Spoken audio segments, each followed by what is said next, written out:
Hello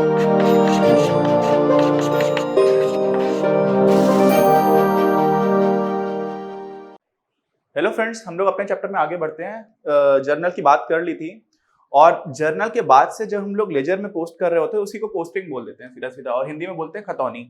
तो laser क्यों important होता है, क्या होता है एग्जैक्टली? कई बार ऐसा होता है ना, इस तरह की जब हम लोग किताबें पढ़ रहे होते हैं तो हमें एग्जैक्टली आइडिया नहीं होता कि लेजर दिखता कैसा है, तो वो आपको स्क्रीन पर दिख जाएगा। होता क्या है कि एक तरह का रजिस्टर है, उस रजिस्टर में जितने भी तरह के खाते हैं सारे खाते हैं। तो सारे खाते जब एक साथ मौजूद हैं उसी को आप लेजर बोल दो, ऐसा समझ लो। अब किस खाते में डेबिट होगा, किस खाते में क्रेडिट होगा, ये बात तो हम लोग जब जर्नल में डाल रहे थे तभी सीख ली थी। तो आपको सीधे सीधे वहां से पोस्ट करना है। और पोस्टिंग के टाइम पर क्या होता है ना, हम लोगों ने उसमें एक पेज छोड़ रखा था जिसमें लिखा हुआ था बही खाता बही पृष्ठ संख्या। तो वो पृष्ठ संख्या हम भर देंगे, क्यों? क्योंकि हमें पता है होता क्या है कि हमारी जो भी बुक है उस बुक में किस पेज पर कौन सा अकाउंट आ रहा है और कितने पेजेस तक है, तो वो पेज नंबर लिख देते हैं जिससे कि हमें बाद में ढूंढने में आसानी हो। और कई बार क्या होता है, लेजर हो सकता है कोई रजिस्टर ना हो, अलग अलग कार्ड्स हैं, अलग अलग कार्ड बना दिए और वो कार्ड है, उन सारे कार्ड्स को आप एक साथ एक फाइल में रख दो, वो भी लेजर हो जाएगा। लेजर एक कॉन्सेप्ट है ना, ऐसा जरूरी नहीं कि एक जगह पर एक रिजिड फॉर्म में एक रजिस्टर रखा उसी को आप लेजर बोलोगे। ऐतिहासिक दृष्टि से नॉर्मली वैसा रहा है, हिस्टोरिकली वैसा रहा है। अभी तो सॉफ्टवेयर चलते हैं तो उसमें क्या होता है, हम लोग कोड नंबर दे देते हैं, तो वो सारी चीजें क्या होती है वो हम देखेंगे। अच्छा, ऐसा दिखता है, हम लोगों ने ये बात कर ली। होता क्या है कॉन्सेप्चुअली, जो ज्यादा इंपॉर्टेंट है समझना, तो होता है कि इसी को हम लोग प्रिंसिपल बुक ऑफ अकाउंटिंग बोलते हैं। जो हमारा अकाउंटिंग सिस्टम है उसमें मेन बुक यही होती है, प्रिंसिपल बुक, प्रमुख पुस्तक होती है। क्यों होती है प्रमुख?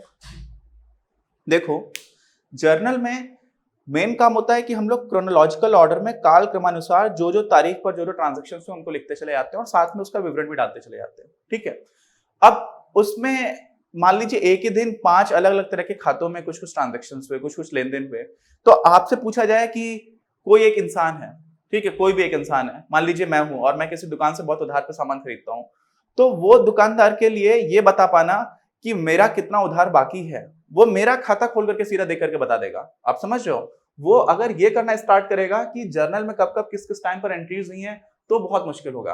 अगर उसने प्रिंसिपल बुक खोली तो उसमें मेरे नाम से एक खाता बना होगा, उसका अपना एक पेज पर बना होगा खाता, और उसमें जब भी डेबिट हुआ जब भी क्रेडिट हुआ वो लिखता चला गया। तो मेरे अकाउंट का कोई भी बैलेंस है, किसी भी दिन उसको ढूंढना है वो तुरंत निकाल लेगा। इसी तरह से उसको किसी को पैसे देने होंगे, हो सकता है कोई सप्लायर है जिससे वो सामान खरीदता है, तो उसको कितने पैसे देने वो भी किसी भी दिन देख लेगा। तो अलग अलग अकाउंट्स में कितना बैलेंस है वो आपको किसी भी दिन देखना है, तो आप जर्नल से नहीं देख पाओगे, आप किससे देख पाओगे? लेजर से। और लेजर को खाता भाई हिंदी में बोलते हैं। बहुत ही ज्यादा कॉमन टर्म्स हैं इनको, इसलिए इंग्लिश में भी आप यूज करना स्टार्ट करो, आगे आपकी लाइफ के लिए भी अच्छा है। और अभी भी तो बहुत सारे बच्चे हिंदी मीडियम के बच्चे हैं जो इंग्लिश में लिखते हैं, तो वो भी बहुत अच्छी चीज है, क्योंकि अल्टीमेटली काम उसका इंग्लिश में ही हो रहा है। सॉफ्टवेयर पे आप काम करोगे उसमें खाता भाई बहुत मुश्किल है लिखा हो, लेजर लिखा होगा, और धीरे धीरे हम इंग्लिश भी सीखते जाएंगे। तो एक तो ये हो जाता है। दूसरा, डेबिट और क्रेडिट किए गए जितने भी खाते होते हैं जर्नल में, उनका संग्रह है। अब जर्नल प्रॉपर क्यों लिखा हुआ है, देखो वहां पर मैंने आपको बताया था जर्नल प्रॉपर छोड़ करके फिर कैश वाला हो जाता था, तो कैश जर्नल का ही जो एक एलिमेंट है, तो कैश बुक हो गई। इसी तरह से हम लोगों ने देखा था कि परचेजेस का था, फिर परचेजेस रिटर्न का था, सेल्स का था, सेल्स रिटर्न का था, बिल्स पेबल का था, बिल्स रिसीवेबल का था। ये सबने जर्नल अलग अलग बना दिए थे। तो ये अलग अलग क्यों बना दिए थे? क्योंकि इस तरह के जर्नल के लिए बहुत सारी एंट्रीज होती, तो हमने सोचा कि कंफ्यूजन ना हो, बहुत बड़ी हमारी इतनी बड़ी मोटी कॉपी किताब ना हो जाए, तो इसलिए हम लोगों ने उसको अलग अलग पार्ट्स में तोड़ दिया। उसको हम लोगों ने बोला था उप पुस्तक, सब बुक्स बना दिया। और एक ऐसा है जो मिसलेनियस है, जिसमें सब कुछ होता जा रहा है और इन कैटेगरीज में नहीं आ रहा है, जो बड़ी बड़ी कैटेगरीज, तो उसको हम लोग क्या बोल देते हैं, उसको हम लोग जनरल प्रॉपर बोल देते हैं, कि बाकी जो कुछ भी आएगा वो हम जनरल प्रॉपर में लिखते जाएंगे। उस तरह का कोई लेन देन होगा तो उन किताबों में लिखते चले जाएंगे। ठीक, अच्छा। तथा अन्य रोजनामचा उप पुस्तकें, अन्य रोजनामचा उप पुस्तकों में बताया मैंने, कैश का हो गया था आपका, फिर बिल्स पेबल, बिल्स रिसीवेबल, यही सारी चीजें। और इसके बाद में क्या करते हैं, इससे हम लोग पोस्ट कर रहे होते हैं सीधा सीधा। तो क्या हो जाता है, ये बस आपका मेन जो है वो कॉन्सेप्चुअल लेवल पर आ जाएगा। तीसरा है कि आप रजिस्टर है, खुले कार्ड्स भी हो सकते हैं, फाइल में आपने कागज बना करके भी रख दिया, वो भी लेजर माना जाएगा। लेजर एक कॉन्सेप्ट है कि सारे खातों को आप एक साथ रख दो और सीधा सीधा जनरल से उठा करके पोस्ट कर दो। आगे समझ में? अच्छा, उपयोगिता भी मैंने आपको बताई दी कि मैंने कितना उधार ले रखा है दुकानदार से, वो जर्नल में देखकर नहीं बता पाएगा, वो सीधा लेजर खोलेगा, खाता भाई खोलेगा, मेरे खाते पे जाएगा और देखेगा, बैलेंस बता देगा। तो ये उपयोगिता है, बस यही सबसे इंपॉर्टेंट उपयोगिता है। अच्छा, अब एक दो चीजें और हैं कि खतौनी यानी कि पोस्टिंग में आसानी रहे। पोस्टिंग क्या होती है? जब आप जर्नल से लेजर में अकाउंट वाइज इंफॉर्मेशन ट्रांसफर कर रहे हो तो उसी को हम लोग पोस्टिंग बोल देते हैं, उसी को हम लोग खतौनी बोल देते हैं। और बाकी जानकारी के लिए, लेजर में खाते जो है ना वो एक निश्चित क्रम में बनाए जाते हैं। मतलब क्या हुआ कि जैसे बहुत सारे खाते जो बहुत इंपॉर्टेंट है, कैश का बहुत इंपॉर्टेंट है, ठीक है, तो कैश अकाउंट बहुत ज्यादा इंपॉर्टेंट है, तो वो खाते आमतौर पर प्रॉफिट एंड लॉस स्टेटमेंट में, ठीक है, लाभ और हानि खाते में, या फिर जो हमारा तुलन पत्र है, बैलेंस शीट है, उसमें किस ऑर्डर में आते हैं, उसी तरह से हम लोग अपनी रजिस्टर में भी ऑर्डर कर देते हैं। जैसे मान लीजिए थोड़ी देर के लिए उदाहरण के लिए कि हम लोग कैश अकाउंट को सबसे ऊपर देखते हैं, तो कैश अकाउंट अगर हम लोग प्रॉफिट एंड लॉस में या जैसे जब हम लोग बना रहे होते हैं, ये वाला पार्ट कट कर देना, मान लीजिए से स्टार्ट करते हैं। मान लीजिए कि हमारे लाभ और हानि खाते का जो हम लोग बना रहे होते हैं, तो आमतौर पर जिन खातों को हम पहले वहां पर लिखते हैं वही हमारे लेजर में हम लोग उसी ऑर्डर में लिख देते हैं। तो उससे क्या हो जाता है, जब आप पोस्टिंग करोगे तो आपको पता रहेगा कि हाँ पहला खाता इधर भी है, सीधा उठा करके आपने लाभ और हानि खाते में उसको एंट्री कर दी, फिर दूसरा है, फिर आपने एंट्री कर दी। तो लाभ और हानि के हिसाब से भी हो सकता है, तुलन पत्र के हिसाब से भी हो सकता है। मतलब कुल मिलाकर क्या है कि जो ज्यादा इंपॉर्टेंट खाते हैं, जिनको आप ऑलरेडी बनाते हो, उनको हम लोग पहले लिख देते हैं। सिंपल है, उसमें सिर्फ ऐसा सरलता के लिए आप आगे पीछे करोगे तो कोई दिक्कत नहीं हो जाएगी, कॉन्सेप्चुअली गलत नहीं होगा, लेकिन अननेसेसरली आप क्यों मजबूरी में दिक्कत लेना चाह रहे हो, वैसा सीन होता है, ठीक है। तो सरलता के लिए हम लोग ये काम कर देते हैं। और साथ में क्या होता है ना कि कई बार जब उधार वाले केसेस हो जाते हैं बहुत सारे, जैसे बहुत सारे लोग उधार लेकर के चलते हैं, तो किसका खाता कहां पर है, तो हम लोग स्टार्टिंग में किताब में देखा ना, हम लोग एक इंडेक्स बनी होती है। इंडेक्स क्या बताती है कि कौन सी चीज किस पेज नंबर पर है, वैसा ही हम लोग इंडेक्स भी दे रहते हैं, उसी को हम लोग हिंदी में विवरण का भी बोलते हैं। कब, जब नंबर ऑफ अकाउंट्स बहुत ज्यादा हो, बहुत बड़ा ऑर्गेनाइजेशन में भी बहुत सारे अकाउंट्स जाते हैं, तो वो अकाउंट आपको स्टार्टिंग में दिख जाए कि ये वाला अकाउंट कहां पर है, तो पेज नंबर डाल देते हैं। अब सारी चीजें सॉफ्टवेयर पे होती हैं, तो अब वो चीज नहीं है, लेकिन कैसे हुआ करता था आप वो समझिए, तो उससे आपको समझ में आएगा कि ऐसा क्यों करते थे। हर चीज के पीछे का एक रीजन, एक लॉजिकल रीजन है।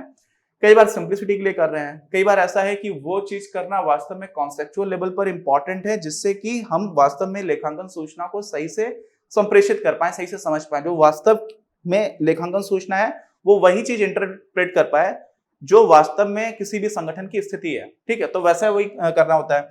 और साथ में हम लोग कई बार उन अकाउंट्स को कुछ कोड नंबर दे देते हैं स्टार्टिंग में कि अच्छा ये खाता नंबर ये इस पेज पर है, खाता नंबर ये इस पेज पर है, और वो कोड जो है वो बता रहा है कि किस खाते से संबंधित है, ठीक। अब क्या करते हैं, अब एक बार जो खाता होता है वो दिखता कैसा, उसका प्रारूप क्या होता है, उसको देख लेते हैं, और उसके जो भी इंपॉर्टेंट एलिमेंट्स उसको देख लेंगे। फिर अगले वीडियो में हम लोग बात करेंगे कि खाते में, यानी कि खाता बही में, यानी कि लेजर में और जर्नल में मुख्य कौन कौन से अंतर होते हैं, ठीक है। तो ऐसा होता है हमारा जो भी खाता बही है उसमें किसी खाते का प्रारूप, खाते का नाम लिखा होगा, ये हमारा नाम पक्ष होता है, ये लाइन इधर खींचने की जरूरत नहीं है, ठीक है, इतना समझ लो आप, ऐसे लिखिए। फिर ये तिथि हो गई, विवरण हो गया, ठीक है। फिर जो अपना रोजनामचा है उसमें प्रश्न संख्या क्या था, राशि कितनी है ये, और एग्जैक्टली सेम ऐसा, ये बीच में जो मोटी लाइन है ये क्या बताती है, यही तो टी बताती है। एक लाइन ऊपर हो गई और ये बीच में लाइन ऐसे ही आ गई, इसीलिए इसको टी अकाउंट भी बोलते हैं, या टी शेप का जो खाता होता है, ठीक है। तो अब इसमें एग्जैक्टली जो एंट्रीज यहाँ पर है वही वहां पर है, बस अंतर इतना है, ये आपका नाम पक्ष है और ये आपका जमा पक्ष है, ठीक है। अब क्योंकि ये सारी चीजें इंग्लिश में भी बहुत ही ज्यादा कॉमन है, इसलिए मैं एक बार इंग्लिश में भी लिखता चला जाता हूँ, फिर मैं आपको एक एक किस एंट्री में क्या लिखना होता है, क्या मतलब होता है वो बताता हूँ। खाते का नाम को हम लोग बोलते हैं नेम ऑफ द अकाउंट, ये सबसे ऊपर आता है, सबसे ज्यादा इंपॉर्टेंट यही है, क्योंकि आपको पता ही नहीं होगा कि किस खाते से आप काम कर रहे हो, किस खाते में एंट्रीज हो रही है, तो फिर तो प्रॉब्लम हो जाएगी। और नाम को बहुत ही ज्यादा कॉमन है भाई, डेबिट लिखते आते हैं, और डीआर डॉट इसका शॉर्ट होता है, ठीक है। तिथि की जगह हम लोग डेट लिख देते हैं, कोई दिक्कत नहीं। विवरण की जगह हम लोग पर्टिकुलर्स लिख देते हैं, और रोजनामचा प्रश्न संख्या का जो है ना वो जर्नल फोलियो होता है, तो उसको J.F. कर देते हैं, ठीक। इसका क्या मतलब होता है मैं बताऊंगा अभी। राशि आपका अमाउंट हो गया, और किस में है, तो अभी जैसे बहुत बड़ी कंपनीज होती है ना, तो उसमें ऐसा लिखा रहता है 1000 रुपीज, मतलब 1000 रुपए की एक यूनिट है। तो अगर आप ऊपर मान लीजिए 500 लिखा हुआ है, तो 500 गुणे 1000 हो जाएगा वहां पर, मतलब, ठीक है। तो ये कितना हो जाएगा, 5 लाख हो जाएगा। लेकिन अगर आप सिर्फ रुपए में सीधा सीधा लिख रहे हो तो हम लोग उसको रुपए का चिन्ह भी बना सकते हैं, और वैसा ही सेम आप यहाँ पे कर दोगे तो क्या क्या आ जाएगा, मैं एक बार लिख देता हूँ जिससे कि फर्स्ट टाइम आपको आइडिया रहे, उसके बाद से तो मैं सारी ये डिटेल्स बार बार नहीं लिखूंगा। ये जनरल फोलियो हो गया आपका, और यहाँ पर अमाउंट आ गया। अच्छा, अब किसका क्या मतलब है।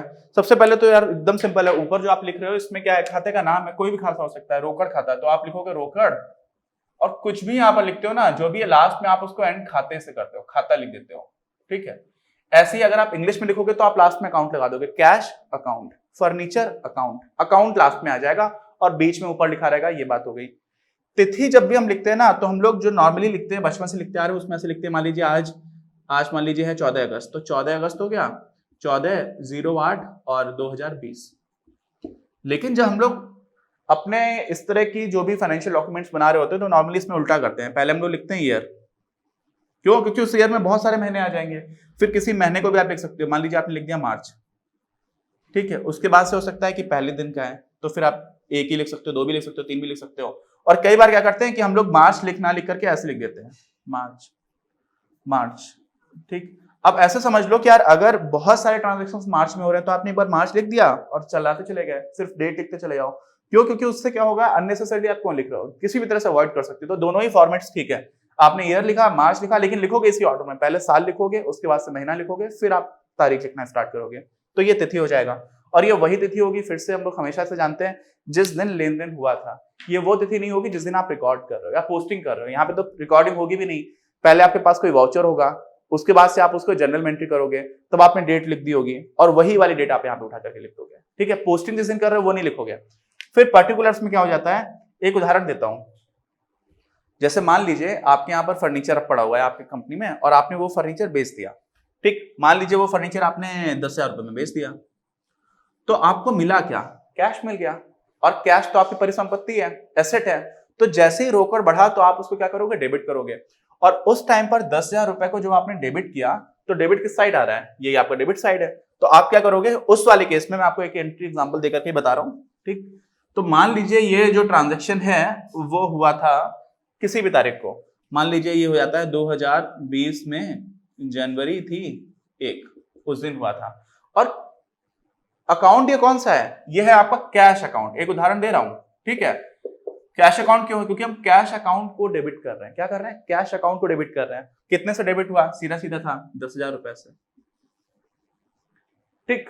अच्छा, पर्टिकुलर्स में क्या आ जाएगा, पर्टिकुलर्स में फर्नीचर आ जाएगा। क्यों, ये समझ में आएगा कि फर्नीचर अकाउंट मतलब बेचा गया होगा, या फर्नीचर अकाउंट में कोई एंट्री हुई है, उसकी वजह से ये चीज हो रही है। अरे आपको बात समझ में हो क्या रहा है, कैश अकाउंट में आप एंट्री कर रहे हो, कैश तो अकाउंट है ही है, और उस अकाउंट में पर्टिकुलर्स में हमारा डेबिट हो रहा है। लेकिन डेबिट किस वजह से हो रहा है, तो फर्नीचर को सेल करने की वजह से हो रहा है, तो इसलिए हम यहाँ पर फर्नीचर लिख देंगे। ऐसे ही जो फर्नीचर अकाउंट होगा, अब समझिए इसमें अकाउंट तो अलग अलग रहता है, तो ये कैश अकाउंट में सिर्फ कैश वाली एंट्रीज हो रही होंगी, इसलिए किसी दूसरे पेज पर फर्नीचर अकाउंट होगा। तो ये पूरा बोर्ड हटा दो। अब मान लेते हैं किसी दूसरे पेज पर चले गए, क्या मान लिया, दूसरे पेज पर चले गए, तो यहाँ पर 10,000 रुपए की एंट्री की, और साथ में ये जनरल फोलियो जिस भी पेज नंबर था जो आपके जर्नल में, वाला पेज नंबर नोट कर दिया। मान लीजिए वो पेज नंबर था 5, मान लेते हैं, ठीक। तो आप क्या करोगे, यहाँ पर फर्नीचर यहाँ पर ना लिख करके नीचे लिख देता हूं मैं, जिससे कि आपको बिल्कुल कंफ्यूजन ना हो। ये आपको एक उदाहरण बता रहा हूं कि एक एंट्री कैसे हुई। तो पर्टिकुलर में जो उससे लिंक्ड अकाउंट है, मतलब उस कैश आपको मिला, क्यों मिला वो चीज लिख दी। हो सकता है कैश एक से ज्यादा अकाउंट्स की वजह से मिल रहा हो, तो वो लिख देंगे। तो होगा क्या, ये आपका एक उदाहरण हो गया, है ना। अभी क्या हुआ, फर्नीचर अकाउंट में क्या हो रहा होगा, एग्जैक्टली उल्टा हो रहा होगा, ठीक। तो ये वाला पेज आपने देखा, ये वाला पेज बिगाड़, मतलब दूसरे पेज पे चले गए फर्नीचर अकाउंट पे, तो फर्नीचर अकाउंट पर जाएंगे तो आपको ये तो दिखेगा नहीं। अब फर्नीचर अकाउंट पर जब से पहुंच गए, तो यहाँ पर कैश अकाउंट की जगह क्या लिखा होगा, फर्नीचर अकाउंट, ठीक है। समझ लीजिए कि अगले पेज पर आ गए हैं। अब फर्नीचर आपने बेचा, तो फर्नीचर भी एक तरह का एसेट है, और फर्नीचर हो रहा है कम। तो जब कोई भी एसेट कम हो रहा होता है तो हम क्रेडिट कर देते हैं। तो हम क्या कर देंगे, डेट डाल देंगे। डेट हमारी क्या थी, डेट थी हमारी 2020 में जनवरी 1, ठीक। पर्टिकुलर्स क्या हो जाएगा, कैश। समझ रहे हो ना, पर्टिकुलर्स में वो अकाउंट जो उसी का एक तरह से कॉम्प्लीमेंट्री है, मतलब जो दोनों एंट्रीज हम लोग जानते हैं द्विअंकन सिस्टम में, डुअल सिस्टम में क्या होता है कि आप कम से कम दो अकाउंट्स को प्रभावित कर रहे होते हो। तो कैश से जो सीधे से संबंधित अकाउंट था वो कौन सा था, फर्नीचर अकाउंट में बात कर रहे हैं, तो कैश में चीजें ट्रांसफर हुई, तो यहाँ पर हम कैश लिख देंगे सीधा। और जो भी जनरल फोलियो नंबर था वो 5 वहां पे भी था, तो यहाँ पर भी 5 लिखेगा, क्यों, क्योंकि वो एक ही साथ एंट्री हुई होगी, ठीक। और साथ में जो अमाउंट है वो उसको यहाँ पे लिख देंगे। लेकिन ये अलग पेज होगा, ऐसा नहीं है कि ऊपर आपने कैश लिख दिया नीचे ही लिख दिया, नहीं, क्योंकि ये अलग पेज पर है। आप समझो ना, जो लेजर है उसमें ये अकाउंट अलग जगह पर एग्जिस्ट करता है। तो यहाँ से आपको आइडिया लगा होगा एग्जैक्टली कैसे होगा। अभी हम इसमें कुछ उदाहरण करेंगे, उससे भी समझ में आएगा। और उससे पहले आपको एक बार काफी आइडिया लग गया होगा, लेकिन फिर भी जर्नल में और हमारे लेजर में, इन दोनों में क्या अंतर होता है रोजनामचा में, और साथ साथ हमारा जो खाता बही उसमें मुख्य क्या अंतर होते हैं उनको भी देख लेंगे, क्योंकि कई बार एग्जामिनेशन में डायरेक्टली पूछ लेते हैं। मिलते हैं अगले वीडियो में। कोई डाउट हो तो प्लीज कमेंट बॉक्स में लिख के बताइए, और चैनल सब्सक्राइब नहीं किया तो प्लीज सब्सक्राइब द चैनल। आप सारे लोगों के लिए हम लोग मेहनत कर रहे हैं, आप भी हमें सपोर्ट करिए। मिलते हैं अगले वीडियो में। इस वीडियो के प्रायोजक हैं आप, और अगर आप ऐसे ही और वीडियोस बनाने में हमारी मदद करना चाहते हैं तो पैट्रियन पर जाकर या फिर स्क्रीन पर दिए गए QR कोड को स्कैन कर अपना योगदान जरूर दें। अपनी क्लास का उद्देश्य आप सभी के लिए आप ही की भाषा में गुणवत्तापूर्ण शिक्षा उपलब्ध कराना है। कक्षा 12 तक के सभी प्रमुख विषयों पर हम वीडियोस बना रहे हैं, और कुछ विषयों पर वीडियोस आपके अपने चैनल अपनी क्लास की ही अन्य प्लेलिस्ट पर अपलोड भी हो चुके हैं। ज्ञान के प्रकाश से देश को सशक्त बनाने के हमारे इस प्रयास में इस चैनल को सब्सक्राइब करके और लोगों के साथ शेयर करके अपना बहुमूल्य योगदान जरूर दें। पढ़ेगा इंडिया तो बढ़ेगा इंडिया।